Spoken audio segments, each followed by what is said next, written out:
We speak about the concept of ex nihilo. What is ex nihilo?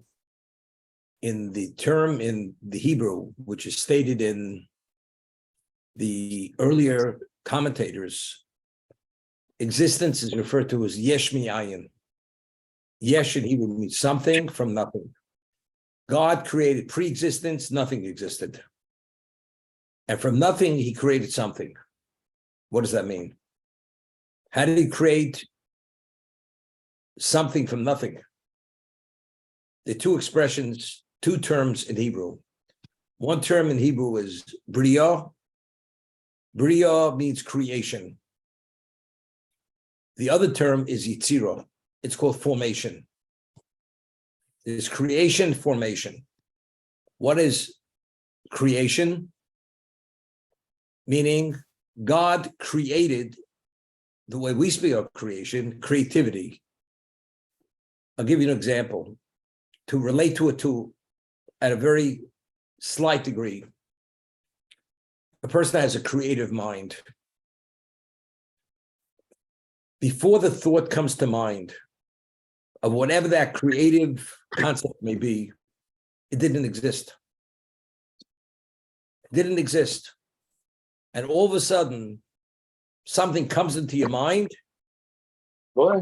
creative idea. ככה שולחים, תראה, הכל סגור. תסתכל, הקש סגור, הכל סגור.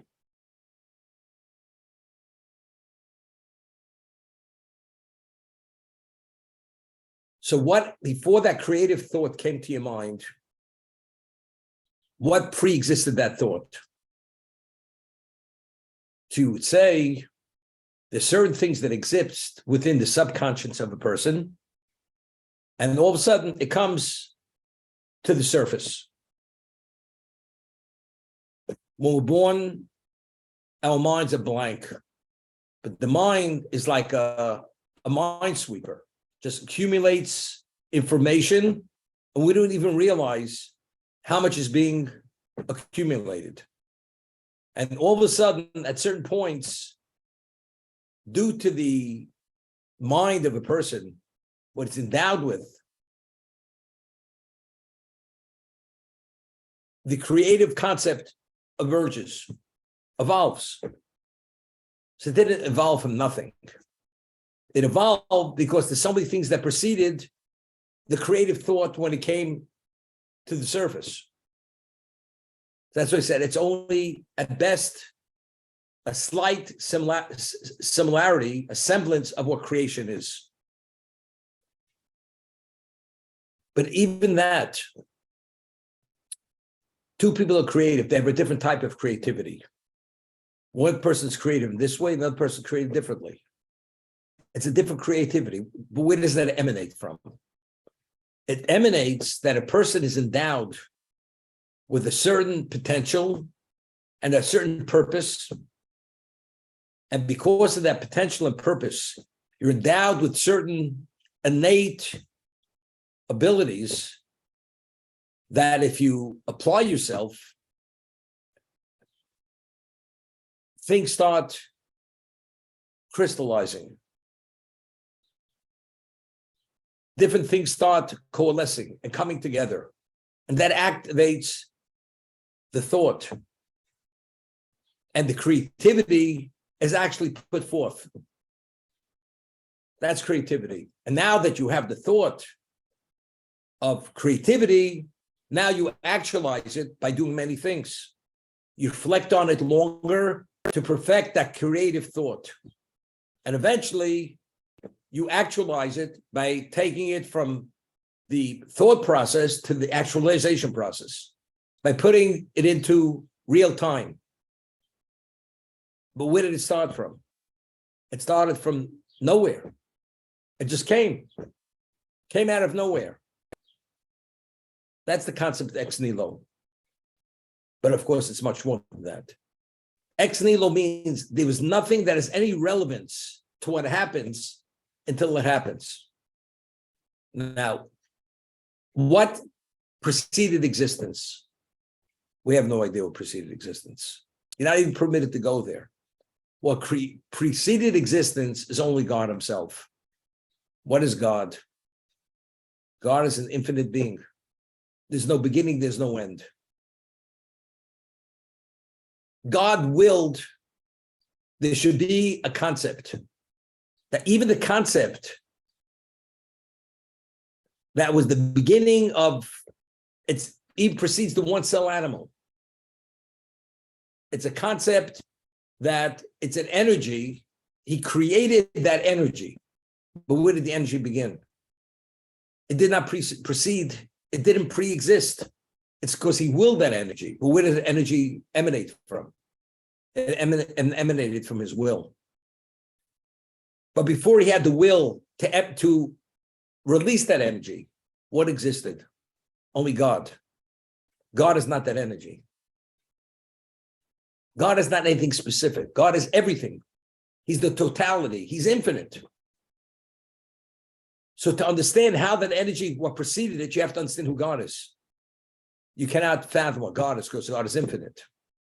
Therefore, pre-existence, you can't go back there because what preceded existence is God himself. And it's something which is not fathomable, not by any creation, not even by the greatest angel. So ex nihilo means what preceded existence is God himself. And God willed that at a certain moment, something should happen. An energy at some level came into being because he willed that energy. But where did it come from? He willed it. But he's everything. That energy is a reflection of him. Does it say anything about him? It only says that he has the ability to create. Does it reflect on him? It doesn't reflect him at all, whatsoever. You have a tool maker and he creates a die before he develops the tool. And once he has the die in place, then he starts manufacturing the tool itself. God willed the concept. And the concept has relevance, that potential energy to evolve into something. And the many manifestations, level of evolvement until it becomes reality in existence.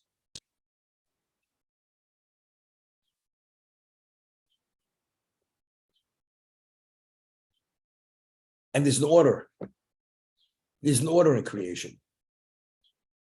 We speak about the 6 days of creation before the seventh day. Let there be light. The heavens, heaven and earth, how heaven and earth developed. And then the luminaries, the terrestrial vegetation, life, different levels of life, water, dry land, a location which a human being is able to exist, which only shows itself, its value, when man is created on the 6th day. But the water separated and the land was seen already on the 2nd day. Let the water recede and let the earth be seen. And everything follows. But whatever is happening has nothing to do with God himself. It doesn't reflect on God. So when we speak about God's attributes, God's ability is a reflection on himself.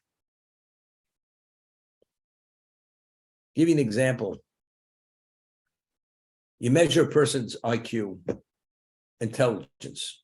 You say, well, if you have that kind of IQ, that means you have that ability. That's an assessment of the person's innate ability.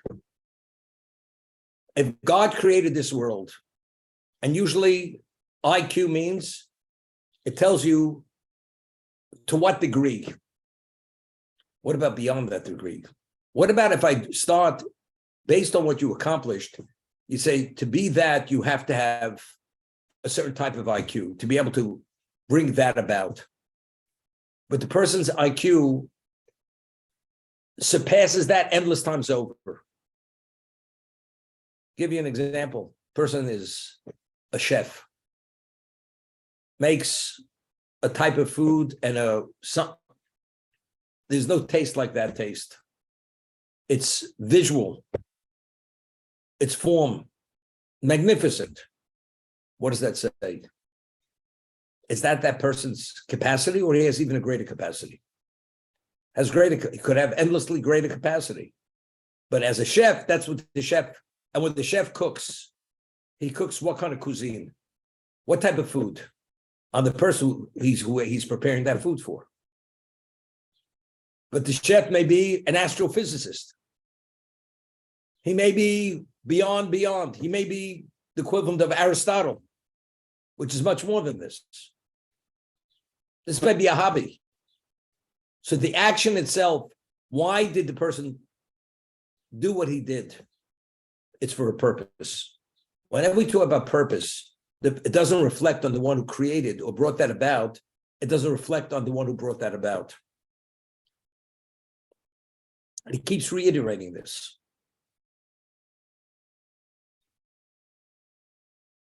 God created existence. As we advance scientifically, and we're able to delve into the core, the atom, and more than that, we're amazed of what exists within the cell. Amazed what exists within the human being. It's not fathomable, the genius. But unfathomable genius is not what God's about. God, that's within our capacity that we're evaluating that. That's our evaluation. Within our level of understanding, it's beyond our understanding, but it's understanding of genius. Genius means beyond understanding. But God is not genius. We have no idea what God is. God is able to do anything. To what degree? Whatever he has to do, he does. So when we speak about God's attributes, God's systems that God set in place, they're endless, unlimited systems that exist within existence. We speak about climate. We talk about seasons. We speak about what impacts climate, what determines how the world is affected by the sun. There's so many variables. And this is all part of systems. And what are the systems dependent upon? They depend on what God set in place. But who activates these systems and who controls these systems? And these systems, when they are in place and they have a certain intensity, where they recede. What's controlling all this? God. All these systems, what are all these systems based upon? Certain systems are in place. As long as existence exists, those systems are in place. But many of these systems are determined by man's behavior. To what degree they function. I'll give you the example. You have a world pristine. A man goes and he pollutes the world. Based on the way the human being behaves, we're able to take something which is pure, pristine, and fully functional, and do something, even on a global level, to minimize its function. Why? Because we introduce something into existence which affects the ecology of the world, and it doesn't function as it should function. About 3 years ago, they found a pouch, and it was buried in Judea. It was a pouch of date seeds, date stones, of what the date tree was, let's say 3,000 years ago. And it was intact. It didn't in any way decompose. It was preserved somehow. And he took that date and they analyzed it, the stone, the so-called the makeup of that. The quality of that date was a different quality. There's been so much engineering regarding changing based on many things, the soil. And all this engineering regarding the actual, to maximize on production over many years, the quality of the fruit is no longer what it used to be. What's contained within the fruit, health-wise, taste-wise, texture-wise, any-wise. It was a different world. The soil was a different soil. The fruit was a different soil. The air was a different air. The physicality of the human being was a different physicality. Strength-wise, now, we're aware of the Middle Ages. Middle Ages, people, lifespan was 40 years at best, because of disease and whatever. You go back to the temple period, we talk about the level of strength and ability, we can't even relate to what it was. It was the world functioned at a different level. It was due to man's abusing of existence and abuse. The world actually was compromised. But that's physical. It wasn't compromised only because of the physical. I'm just giving you an example. We could compromise the world through our behavior because God set up the systems that if we behave a certain way, the world advances. The world qualitatively becomes a better world. Things are more clear, things more obvious. Man behaves differently because things are more obvious. But all these systems are directly linked to the spirituality of the Jewish people. And what's the spirituality of the Jewish people based upon? Firstly, it depends what's our potential. And how do we activate? How do we actualize that potential? It's called, something took place nearly 4,000 years ago on a mountain. It's called Sinai.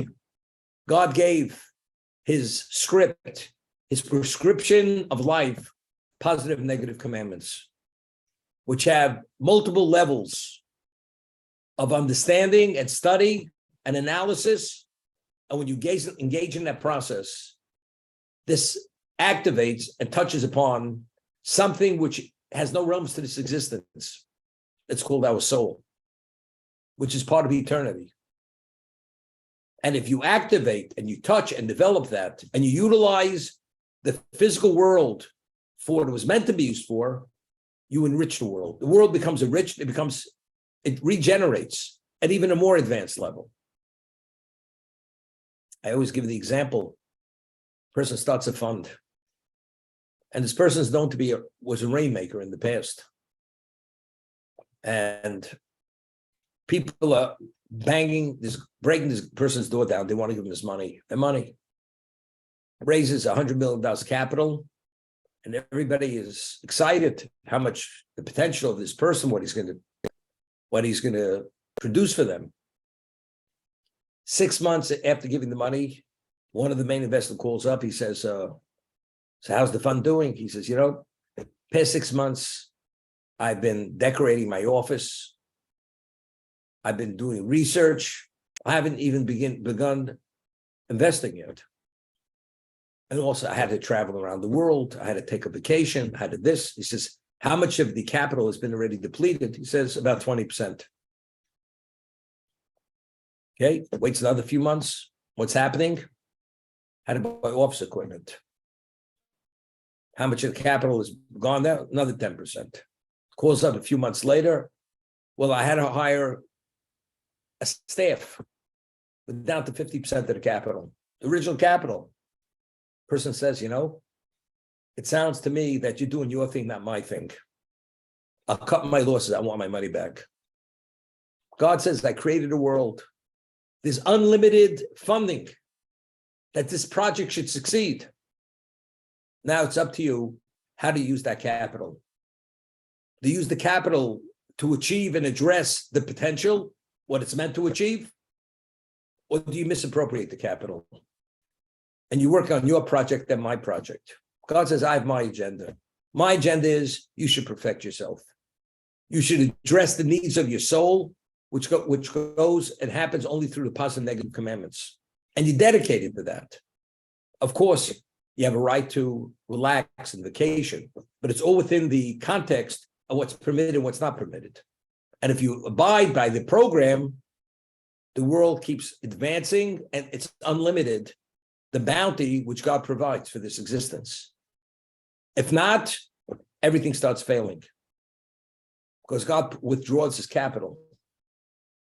But all this is determined by the systems he set in place, that what's considered an infusion and what's considered a depletion.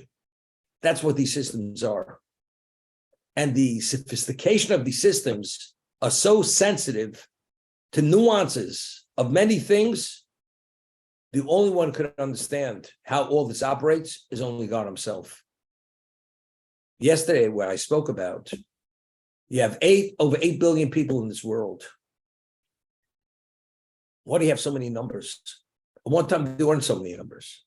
Evidently, if there are 8 billion people or more, for the world to achieve its ultimate objective, you need that many souls. Because even a non-Jew has a soul too. You need that many individuals to exist at this moment. And God has to provide whatever's needed that these people should live. The material needs. You know what it means? 8 billion people. And every moment and the needs of every person to will the person's physical existence, his mind, his heart, his lungs, his function, the food chain, the interaction, the location. We're talking about something which is not to be believed. Person runs a company, has 30,000 employees, 50,000, 100,000. It's mega, 1 million, 8.5 billion people. And this all goes simultaneously, and everything is part of the same system. But each one has a different nuance, a different flavor, different characteristic. And there's a spiritual world. There are angels, archangels, energies, endless. Everything interacts, coalesces. What is this for? It tells us God has an ability. But is that what God's ability is? No. It is definitely what's happening is what he's doing, but it doesn't reflect on his ability. Because what he's doing is, I open a can with a can opener. Is that my ability? I could open a can with a can opener? It's something I'm doing. The world exists because it's something God is willing. But who is he? He's not just willing the world. He can will the world because evidently he's willing this world. With all its intricacies and all its ramifications and all its dimensions and all its systems, not to be fathomed in any context. It's an inkling. Within our understanding, it's nothing beyond God's ability. I'll give you an example. A person goes and he does a difficult calculus problem. It's unbelievable. You must be a super genius with this, because the person who makes the valuation only can add up 3 numbers. So if this person is doing calculus, unbelievable. Another Einstein. But if you're an Einstein, you're not impressed. It has to be something beyond you to be impressed what it is. So when we're impressed with God, because what he's done, because in terms of who we are, it's beyond our comprehension to fathom what he is. But he's endlessly more than that. Endlessly more. An angel understands God better than we do. And an angel is more impressed because he sees and understands what we don't understand. And even the angel doesn't understand everything. But the angel only understands what he understands because God created the angel with that understanding that he understands what is to the degree that he understands what he is. We're born unintelligent beings. When we come out of our mother's womb as an infant, it's all potential. Now the question is, what do you do with that potential? It evolves, it develops. To what degree? Certain things happen by themselves, other things happen by choice. Other things happen by environment. There's so many variables, what puts a person at a certain plane or a certain plateau in life to be able to be launched from that location to other levels.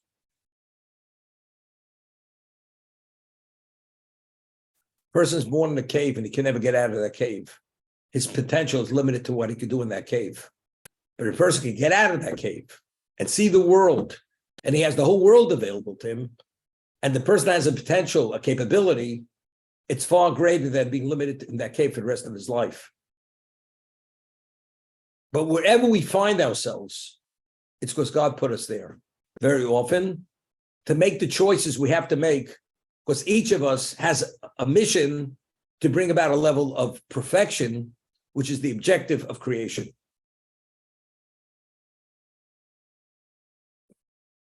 The word complicated is the word understatement is not enough of a word to be used.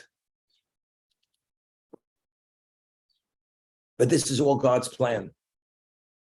Because if you want the world to reach a level of perfection, which has a relevance that mankind could have relevance to God, to bask in his glory, which is his infinite being, it has that semblance of infinite. Nothing's infinite, only God. But it has to reflect whatever he put in place, what man is able to cleave to the infinite. And therefore, we have no understanding what that is. The Talmud cites a verse, what is the world to come? Conceptually, we know a relation with God. What is that? What is the world to come? Person dies, he goes to the soul world, and he basks in God's glory, radiance of God. The prophet says, "Ayin lo rosa elokim zulosecha." No eye, human eyes, ever seen it. Only God knows. Until Moshe passed away, he didn't know what that meant. When you pass away and you're there, then no eye has ever seen it. You have to be there to see it. There's a story many years ago. There's a Jew. When my Yeshiva came to Baltimore in 1931, Baltimore was a spiritual desert. 1931. And there was a certain Jew who was a Lithuanian Jew, and he already was a wealthy man. His name was Mr. Walpert. His first name was Couple Walpert. Couple. And he was a very wealthy. When I came in the 60s, I came to Baltimore, he was a distributor for Sealy mattresses. That one of the things he did. Very wealthy man. And when my Yeshiva came, who's interested on the American shores in quality Torah education? That was for Europe. It's not for these shores. So there were very few people who had any interest in Judaism as what it is in terms of its real thing, the Torah. But this Jew had, as a young man, had learned in Europe, and he valued it, and he became one of the supporters, and he helped my Yeshiva launch the concept in 1933, when he was already 98 years old. He was still driving a car, this man. And he was nearing, when he was 99, he stopped driving. And the yeshiva was going to have its banquet, yearly banquet, and the guest of honor was Mr. Couple Walpert. He was going to be the guest of honor. And the night of the dinner, the banquet, he was going to celebrate his 100th birthday. And he was still functional. So the day of the dinner, people came over to him, Mr. Walpert, how does it feel to be 100? He says, you come to dinner tonight, I'm going to explain it. Until then, I'm not going to tell you what it feels to be when you're 100. People couldn't understand what that meant. So he gets up to speak at the dinner. He's 100 years old. He's fully functional, but he's a man, an old man. His mind works, and he has his personality, and he's a phenomenal storyteller. And he gets up and he tells over a story, which is a true story, that in the 19th century, the Russians captured Poland, and the king of Poland was in exile. And they enslaved the Polish people. the Polish king came out of exile to launch a rebellion against the Russians, to overthrow the Russian conquerors. And the Russians were looking for the king because they knew that if they captured the king and killed the king, this will quell the rebellion and the revolution would be over. And they're hunting for this king.